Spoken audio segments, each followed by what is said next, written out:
Inside America's Boardrooms, the informational show for board members and corporate secretaries.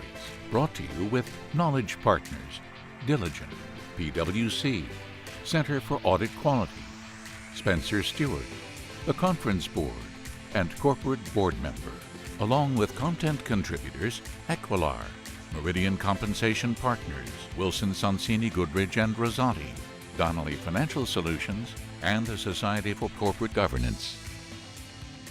Welcome to this edition of Inside America's Boardrooms. I'm TK Kerstetter, the CEO of Boardroom Resources and the co-founder and editor-at-large of Corporate Board Member.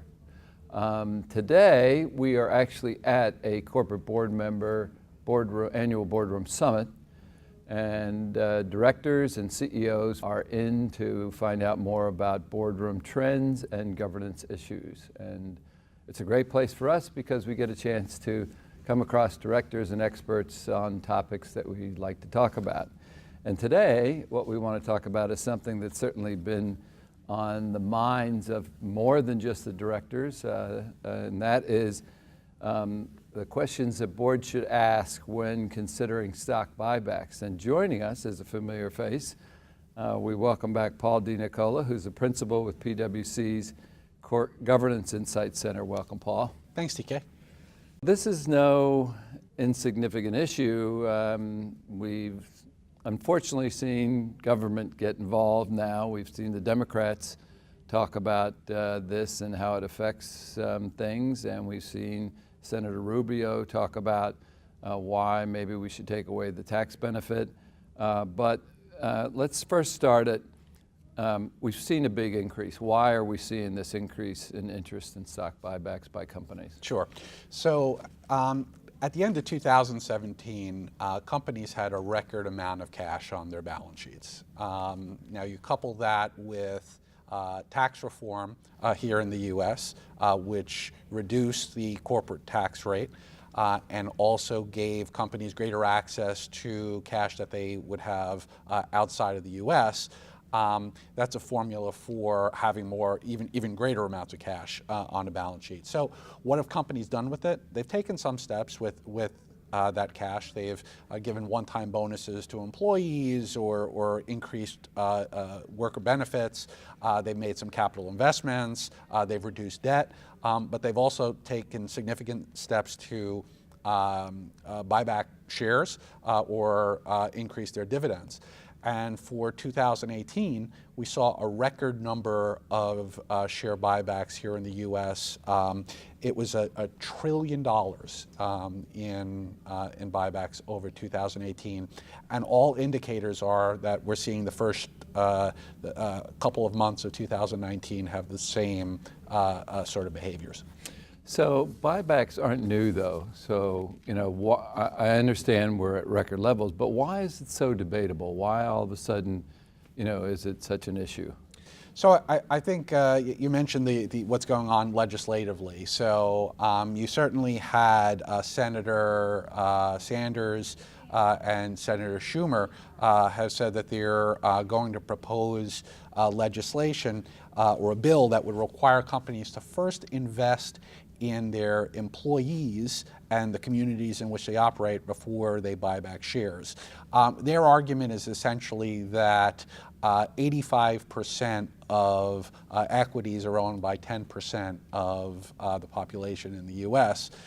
So they're using that as a springboard, but looking for ways to get companies to invest more in their workers and communities. Their view is that there's the benefits skew towards shareholders and executives. So that's where it begins. At the same time, you have both the issuers and the investment community in the Business Roundtable and CII taking a very strong position against that, in that they don't believe, either organization has said publicly that they don't believe that legislators should play a role in telling companies how to allocate their resources. Yeah.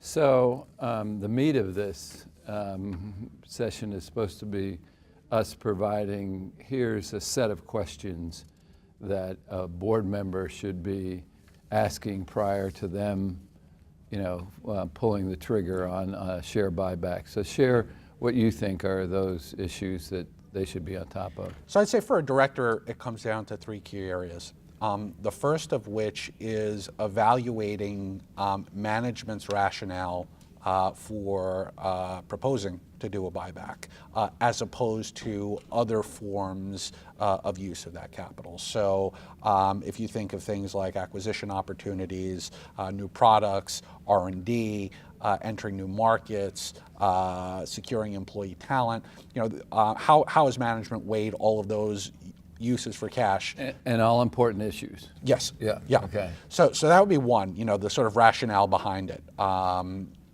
And the second will be the timing of buybacks, right? You have a market that's still at high levels, in terms of the NASDAQ, and the S&P.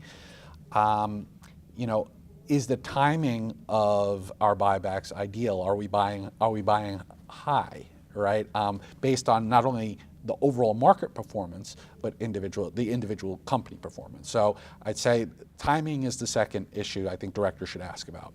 And then finally, the third point relates directly to executive compensation. So many executive compensation plans, as you know, have linkages to EPS, earnings per share, right? And one of the results of a buyback is, the denominator changes, and EPS generally goes up. So if that's the case, when you're buying back shares, are the performance targets of executives then do they become easier to hit as a result? And do you have to think through or rethink the compensation plans or the extent to which those compensation plans are tied to EPS? All very fair questions when you look at that. The compensation issue has always been there, okay, but again, in the volumes that's happening and whatever, it should be a simple adjustment by boards, though. That's something that could be adjusted in the numbers as well when they do the calculation. So that's certainly.